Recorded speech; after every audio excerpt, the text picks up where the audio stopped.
Any discussions or thought about kicking the times back with this warm weather we're having?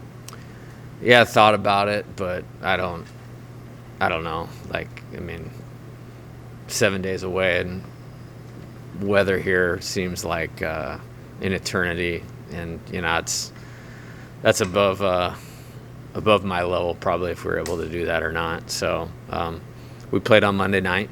It was great. We'll probably play this Monday night for a little bit, just to get it under the lights. But it's one of those things that's hard to predict, So I don't make too many early decisions on weather. Jordan Billingsley, Dan Gaston, Mark Lee, Matt Montgomery, they do a good job tracking that stuff. Do you know if that was even a thought or not? I've thought about it, but I don't know. Like, I haven't had any discussions with anybody other than my mind about it. Your 3 scrimmages, is it a preview of next weekend's rotation lineups, Friday, Saturday, Sunday? Not really. I'd say we're getting closer to a lot of things. Pretty pleased with the last 2 weeks. Feel like I have a better handle on it. I did a little bit different process this year. Notoriously, I've burned through a lot of paper writing down options and combos. I did not do that this year intentionally. Even in December, I want to kind of let this whole process play out of seeing everybody. We've made some adjustments with some players on both sides of the ball that some guys are different than they were in the fall in a really good way, particularly on the pitching staff. So I think we kind of started digging into potential batting orders, potential pitching scenarios this week. And I think this weekend's important for me to kind of finalize that. And when I say finalize that, I mean just for the outset. I'm not afraid to change the order, play different guys, mix up the rotation. It's not Major League Baseball. Our guys are not Major League Baseball players yet. And so there's a lot more variability in performance. And so I try not to lock us into something that's not what's best. Between Michael and Steven at short third, have you sort of come to, I don't say conclusion, but kind of like what you said, but do you have at least, do you know which guy is probably better fit for? No, but I mean that in a positive way. They've made all the plays at both spots, so they'll both play both today a little bit, and then both will probably have full game at both spot. I think I'm pretty confident in we can do either, and so it's not like, hey, one guy's this or that. I'm pretty confident that both of them can handle both of it, and so a little bit of you might see some shifting even as we start the games. And with the outfield, is it safe to say that whoever starts out there or whoever plays in what spot's very matchup dependent, just given how many different guys you have? I looked out there. We were doing pop-up priority, which is team defense drill, and basically for fly ball communication, maybe an easier way to say it. And I looked out there, and there was 8 guys, and I was like, man, I'm comfortable with all these guys. However, it's not realistic to say 8 guys will play a lot. That's not how it will go. So I'm confident that all of them can help us. I'm glad all of them are here, and that will be part of it for sure. As you guys know, not a surprise. And then there's other factors of, what we see on a daily basis in practice. And, some guys, will get some opportunities, and I think the depth of that group or this roster is probably the strength of the team if you're looking at it. So still a little to be determined, but I feel better about knowing where we're at and what guys can do certain things and what their strengths are and where they fit. And at the same time, I think there's an element of moving us towards our best team that we still have a long way to go. Would you say that DH spot is sort of like a good place for either a fourth outfielder? Yes, or I would say that. Yeah, okay. Yeah, I would say that. Or the catching position, yeah, I would say that. There's so many positions still up in the air early in the season. Does confidence or comfort, is that the tipping point for you as opposed opposed to maybe an offensive approach, or how do you? Can you explain that a little more? So like if all things are equal, Yeah. what's going to be the thing that I guess says I'm going to go with this guy? Because Okay, I got you. know. Yeah, no, it's interesting, and I think this is probably a good sign. I feel like we've had more questions this year about maybe where certain guys fit than actually like how is the team. You know what I mean? And you know, maybe that's what draws interest on your guys' side of things. There's always a reason behind doing everything I do. I just had a meeting with a player in my office 15 minutes ago to be really clear about where they're at and how positive I am about where they're going. And I didn't want them to look at any kind of scenario and feel like they're pigeonholed into, you know, this specific spot only. It's actually the opposite. And we've been working this player a little differently than maybe we'll even use them or what they will see to try to expand their growth as a player, because it's a player that if they reached a higher ceiling, our team is going to reach a higher ceiling. So I think there's a lot that goes into it. You know, I'll give you an example, and it's in November, but we went down to ULL, and in the first game we played Ryan Costello at first base, Jared Jones at third base, McPaul in right field, and we won 10-3. So, you know, like I'm comfortable with so many guys that can make a positive contribution. Now the key is communicating to them and then making sure they understand what they need to do within their job, and then not let any external factors of, hey man, I didn't maybe play for a couple games, get in the way of helping them understand that their job is their job and how to execute it. And I think we've had a good couple weeks, you know, of guys doing that. I mean, we pitched really well last Friday, but it was kind of like a situational scrimmage. We started with a lot of guys on base, and you went through both lineups offensively. A lot of guys really did what we want and need them to do. It was a makings of like, hey, if everybody does what they do today, this could be a good team. Is it somewhat of a new challenge for you, massaging that idea that nothing is permanent? Because in the past, we do the dudes, like where they would be. This year, obviously, it's a little different. So have you had to put more emphasis on making sure that you're having those kind of communications, like you just said? I think communicating as a coach and a leader is really important. And so, you know, I'm kind of leaning into that and doubling down on that is what I would say in regards to what we need to do to help the players play as good as they possibly can. And that's what I am doing and will continue to do. I'll meet with every player this week for 5 minutes when we finish up, just as like, hey, here's where we're at today at the outset. This is what you need to be ready for. There's guys I've told, hey, man, you're not going to be in there, but we're making a significant adjustment with them right now in terms of what they're doing for the betterment of the long term. So don't get caught up or be a hostage to like results or your current situation, because why we're doing what we're doing is going to benefit you in the long run. And I've had a couple conversations like that, and those guys are getting better right in front of us. And that's a good thing. It's maybe names you guys wouldn't even ask me about. So I love that part of it, and I think just the communication piece is really important. Where are Cade Anderson and Chase Shores as far as getting ready for the opener? Like, have they plateaued, or do you like pull back on them a little bit? With the No, season? not at all. Good question. It's just we've been very deliberate.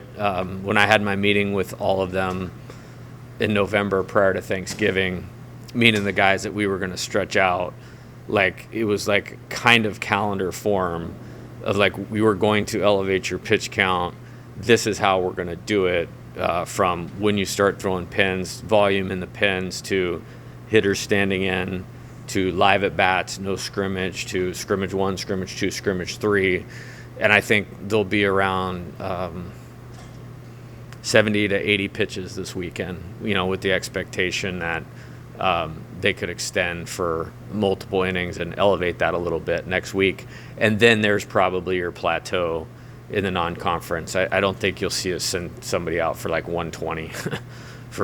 In general, like Chase, he missed all of last year. Mm-hmm. Have you had other pitchers that, you know, in that situation, like how much is there's rust? And I know he went through Yeah. fall, but Yeah, I think so. I made this. I don't even remember who I was talking to. It was some interview. I made, so I don't mean that disrespectfully, but I made a comparison a little bit to Gage Jump last year. I mean, Gage Jump only threw 14 innings as a freshman at UCLA, missed last year, and then was coming in here like I knew how good he was. Nobody else really did. But there was a little bit of he really got better as the season went along. And I think you may see some of that with Chase. I think he's made really good improvements the last couple weeks. I think he had a very valuable bullpen on Wednesday. We'll get him out there tomorrow, and he'll have a good outing where we expect that continued development mentally, physically, manage the game, how you handle yourself between innings, because I mean it's been since April 8th or whatever of 2023 that he's pitched. He's got everything that you need, and I think he's going to continue to improve. I've already seen a lot of it, as we've been going, and I expect him to get better as we go. When you visualize the season and who you got your guys on, I mean, you move guys around all year round, but does it get to be a certain point or a date in the season where you're like, I shouldn't be having to tinker as much as I am? Yeah, I never tinker. I set the team up to win. Like, to be really clear. Like, I don't even know what that word means. Like, I never use the word, like, tinkering. Like, I'm setting the team up to win that day. I love Coach Burtman's tax day, April 15th. You should know your team. I will default to these guys are not pro players. They're not. And, this is not so-and-so needs to hit at a certain spot in the order every day so he feels comfortable. And that's not what this is. And I think, as I said, am I looking to get closer to what we're going to be? Yeah.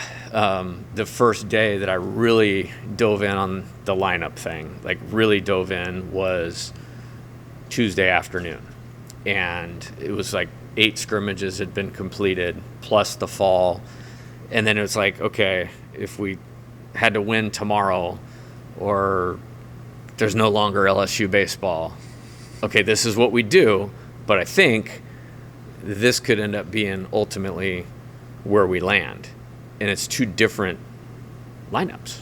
But like I said, it's setting the team up to win today and then figuring out what our best team is. Is there past years where you maybe look back at those notes like last Tuesday and you say, wow, we were way, this was totally different? Yeah, I think, national championship. Cade Beloso didn't start opening day. Gavin Dugas started every other game but opening day. There's somebody else that I'm missing. Braden Jobert. He started opening day but was in and out. I mean, we won 2 out of 3 at Texas A&M, and Braden Jobert and Cade Beloso didn't even play. Didn't have one at bat the entire series. And it's like, man, those guys are the heroes of that thing. I remember a year at Arizona, I was talking about like these extra scrimmages we play with guys that need more opportunities and at bats.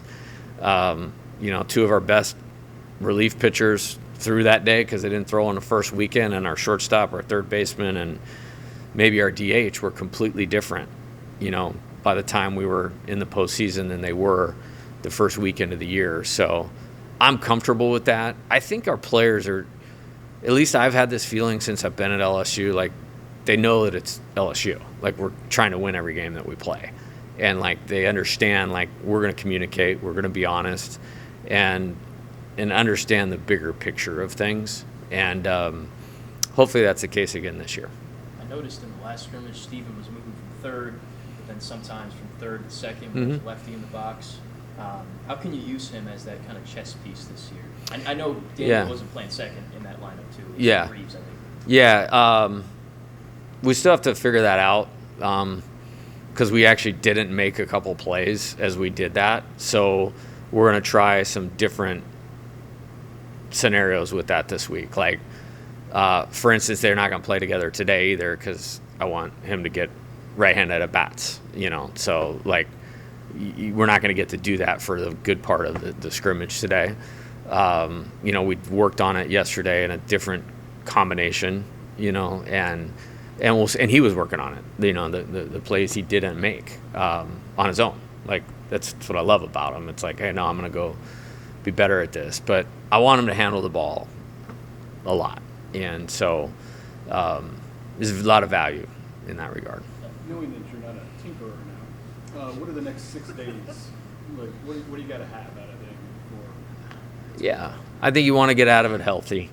That's the first part, but you can't get ready for the season without getting ready for the season. So that's number one. Number two, I would love for today to go like last Friday did, to be honest with you. I thought it was a good balance of pitchers throwing strikes, making pitches, executing offensively. I think hitting approach-wise, we have a little ways to go from where I would like us to be. But there's been a lot of positives, so far as well. I think defensively, I like where we're at, but the pitchers at times have thrown the ball so well. I don't want to get blindsided like we're some great defensive team, because they've probably struck a few more guys out than you would like to really know that, and I'm not going to get blindsided by that. I think we've challenged each other really well. Like, I think what the players are seeing right now is a lot of like what we're going to see. So I want to continue to do that. And then, like, can we utilize it to make it as close to next week as possible so that it almost feels like we've already done this before? Because, I mean, what's opening day? Where do you get in trouble? Everybody always tries to do too much. Like, that's where you get in trouble. And, like, it's not an excuse. Like, trying to do too much is not a plan. They've heard me say that 8 million times. But this week we want to use it as close to next weekend as we can with what time we're playing. We couldn't go at 2 because guys have class. But tomorrow we'll go at 1. Sunday we'll go at 1. We'll actually, for the first time do like our pregame batting practice and routine and infield, outfield, to get them in the flow of game day a little bit more. Again, another thing I waited on because I feel like we've had so much work to do. But you want an element of familiarity, come game day. Will you do the whole walkout songs? Yes, we will. Yeah. Yeah, I always, that's always an interesting thing when half the music these guys have, I don't even know what it is. But I usually say you can tell if you have a good offensive team by the music that they pick. Coach, I chatted with Chris this morning, and he said it was Chris Martin, 4th of July, you called him, of all days, at like 8 p.m., I think. Can you run me through how you discovered him and why you wanted him to be your strength conditioning coach and how he fits your kind of LSU as a minor league system? Yeah, 100%. So we did about 3 Zoom meetings together, and I did about 3 or 4 Zoom meetings with 3 or 4 different candidates. Want to be really thorough. You'll hear football coaches talk all the time that position is one of the most important the strength coach is one of the most important people in the program. I feel that way about baseball. And, it's the 4th one we've had in 4 years for different reasons, and not to say the other guys didn't do a good job, but he has a completeness about him. How I kind of uncovered him was when last year's person left, we had our freshmen showing up like within 7 or 8 days. And so I kind of did my own research, and I brought Jordan Pinella from the football staff over here. And then I had to obviously work it out with their staff. Like, this is why I need him here. And the draft was happening in like 8 or 9 days. I can't have William Schmidt, Derek Curiel, these guys showing up and not look like a first-class program. So Jordan is awesome. Like, he did a spectacular job handling that. But as we were working it out, one of the coaches over there, the strength coaches, gave me a few resumes of people they had come through in professional circles. And Chris's resume really stood out to me. And then there is a pitching coach that was in the Astros organization at a pretty high level that had worked for me in the past. His name's Thomas Whitsett. And I immediately called him, called a couple other people that had worked with Chris. I liked a lot of things. He played baseball at Kent State. Great program, great culture, Jeff Duncan, great coach, NCAA tournament several years in a row.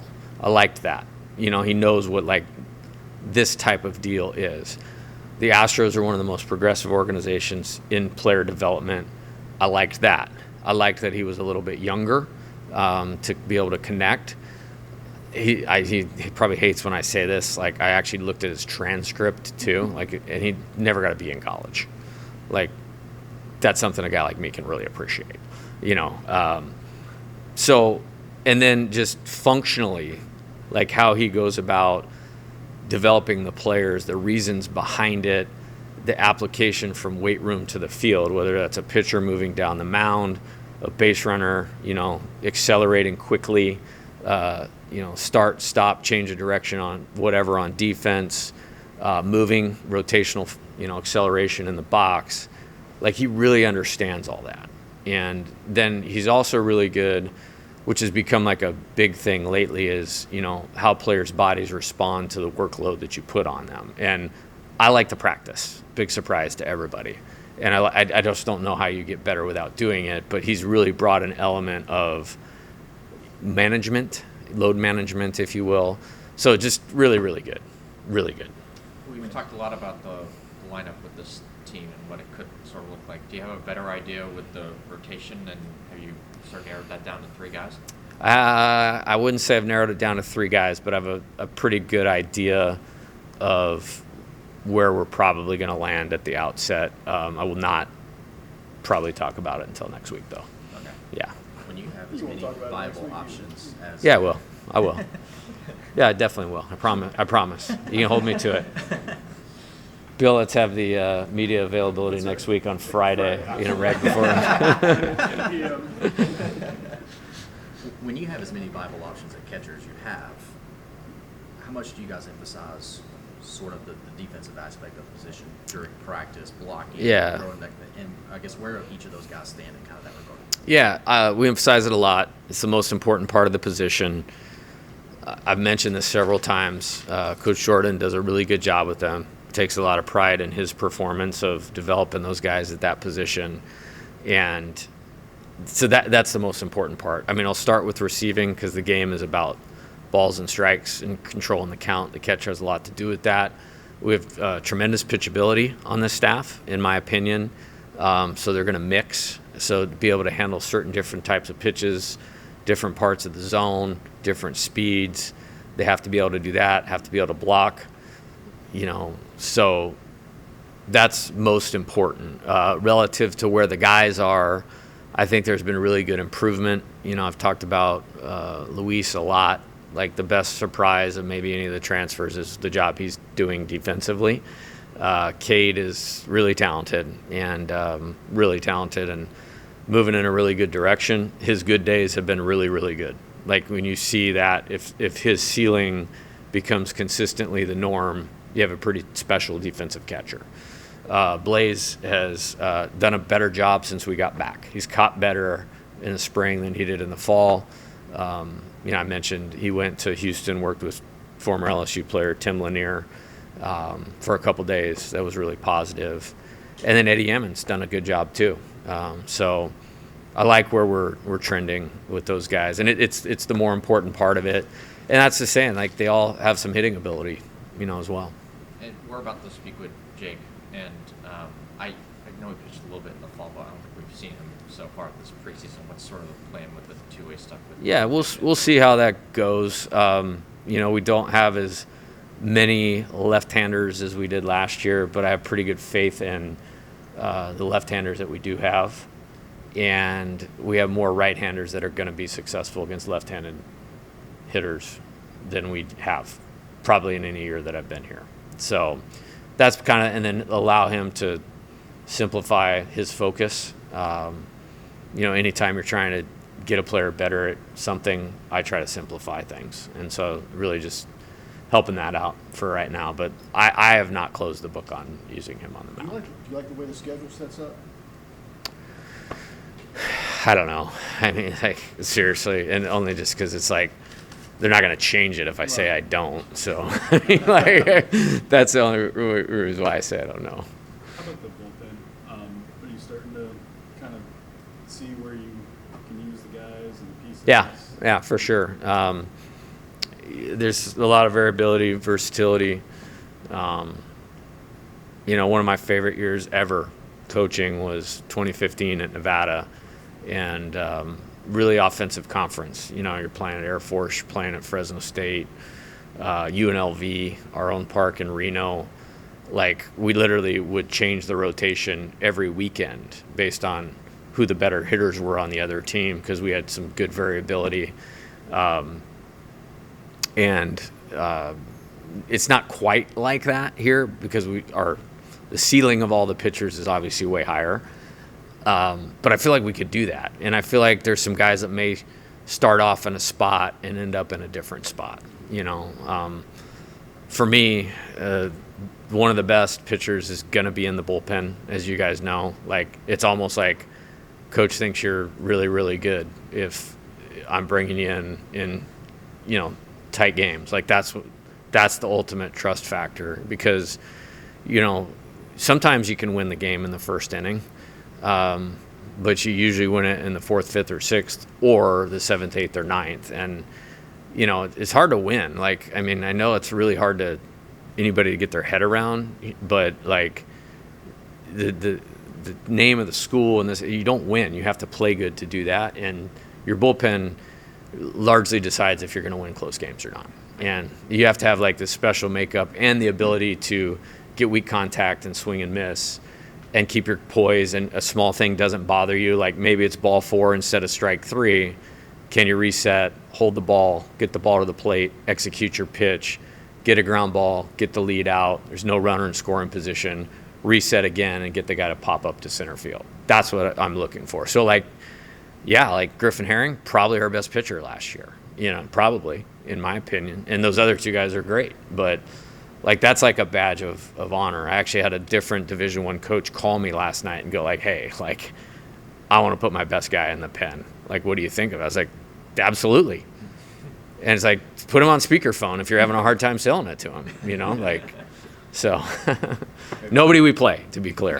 Yeah. I was going to say, is it too close to the season? Yeah. I think you just described the Griffin Herring role, which is now kind of what people are calling it. So, but do you want sort of multiple guys in that sort of role? Well, we can this year. We can. This year? Yeah, we can. Absolutely, we can. And that's good. And we've been doing a lot of things, like taking guys to elevated pitch counts, and then they can either do that or peel it down, and their stuff will play up. We've had a couple guys several going twice in a weekend, and those guys' performance have really improved when you throw them 1 inning versus throwing 2.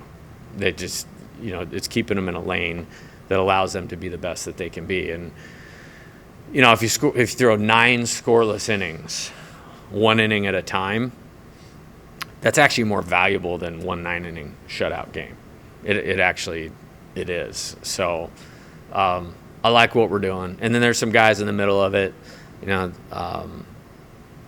Schmidt, Case, and Evans. Like, we kind of have them in the middle of those two for a number of reasons. They have great stuff. They can get left and right. They're certainly capable of starting.